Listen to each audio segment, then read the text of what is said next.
Have you ever driven on the southern part of the M25? What in the name of underfunded highway maintenance is that concrete section all about? You know the one. It's the bit where it feels like your car is going to fall apart every time you drive over one of the joints. And the tyre noise? Oh my God, the tyre noise.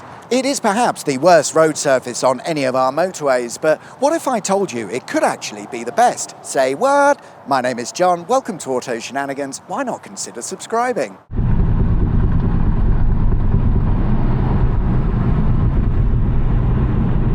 The M25 is a 117-mile-long, almost circular motorway solution that was hastily bodged together over the 1970s and 80s when plans to build a more comprehensive motorway network known as the London Ringways project were canned.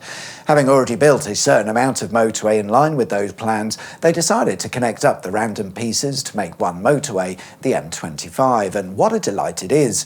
During its construction, certain parts or sections would have been allocated to different contractors or companies to build, usually whoever was cheapest, and some of these companies opted to use concrete for the road surface in an effort to save a bit of cash and guarantee that they'd win the contract. But the fact it was cheaper doesn't fully explain the notorious concrete section on the southern M25. In that case, your best choice is to use concrete, and it comes down to ground stability and what you're building your road on. If the ground is likely to move, a normal tarmac surface will crack or break easily and require more maintenance, whereas a concrete road is designed to sort of float or sit on the ground, so it will move with it, providing a far more stable and reliable road surface with less maintenance in the long run. So if it's cheaper and better, why aren't we building all of our roads out of concrete? Well, you might be able to hear.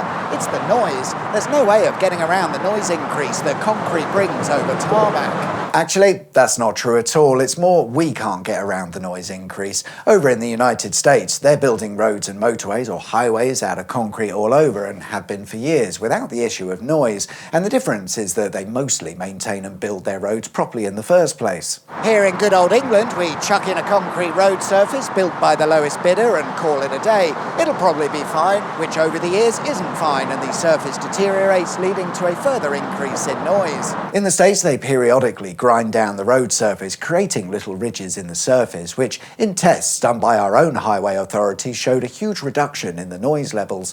Furthermore, the grinding process re-levels the surface, improves skid resistance, fixes any smaller defects, and can be carried out multiple times, giving concrete road surfaces a huge lifespan and therefore providing exceptional value for money. So it could work and be awesome, but that requires a bit of effort, and we don't really do that when it comes to infrastructure building or maintenance. And that brings us back around to the M25 crappy concrete section. On paper, concrete sounds like a great idea, and in some cases it's a necessity, but I'm not entirely sure that we've implemented it all that well here. The bumps, expansion joints, the chassis twisting cracks, whatever you want to call them, demonstrate my point. These aren't strictly needed, or at least not in the quantity we've got, which is every few meters. If we had built the concrete motorway properly, we'd have laid out far longer sections of concrete surface, which, yes, would have had a join of sorts, but far less frequently. The reason we didn't do this is because we were rushing. To correctly build a concrete motorway requires several weeks of curing and drying out before it can be used, unless, that is, you find a cheaper and quicker way to go about things. Which, of course, we did, and our solution was to patch together many smaller sections of concrete which would be manufactured off-site and simply placed in position with a bit of tiger seal to glue it together. Boom, motorway, you're welcome. And it's rubbish, isn't it? You'll recall concrete roads are supposed to move with the ground should it shift, and it certainly has on this stretch of the M25, resulting in hundreds of small concrete sections no longer aligning properly, and the joins in between are mostly failing. Such is the misalignment, it's not really possible to just reseal the sections, leaving us in a state of quandary. How do we fix it? In short, we can't. Great, but let's at least try. So what could we potentially do to solve the problem? Maybe we could just bang a load of tarmac over the top of the concrete and do away with those joints and whatnot. You could, but it's a waste of time and money. A road designed to be concrete is not suitable for an overlay of tarmac because it doesn't adhere to the surface correctly and will fail the first time a truck drives over it. To tarmac the motorway would require the complete removal of all concrete to replace it with foundations suitable for tarmac, which we can't do anyway on this section of the M25 due to the ground's instability. We're likely stuck with concrete. OK, well, as we said, if it's done correctly, concrete isn't the worst thing to build a road out of, so why don't we just re-concrete the M25? Hate to piss on your fireworks, but I don't think we can do that either. There'd be no point replacing like for like, as we'll end up in the same situation a few years down the line. So our only option is to relay the entire thing, which is absolutely possible. But let's think about that for a moment. Are we saying we're going to close and remove a huge section of one of the country's busiest motorways to replace it with concrete that can't be used for several weeks until it's cured and dried properly? It's not going to happen, is it? It could, but it's not. What about the grindy thing? Can't we grind down the surface like they do in America? That would work, and in fact it was trialled on a section of the M1 in around 2019 that happens to also be made out of concrete. The results were pleasing: less noise, more skid resistance, cheap to implement, and the highways authorities decided to not bother with the trial ending and nothing more said about the matter.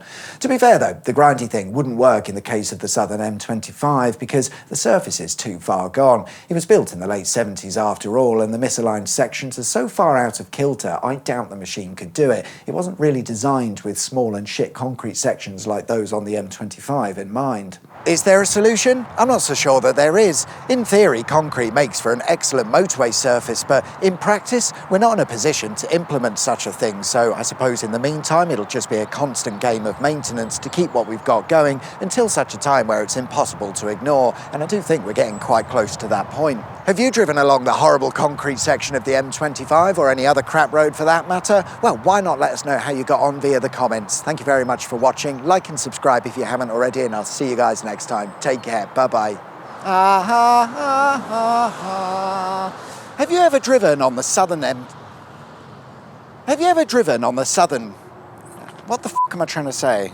Oh, hurry up, girl. F***ing hell. My name is John. Welcome to Auto Shenanigans. Why not consider subscribing?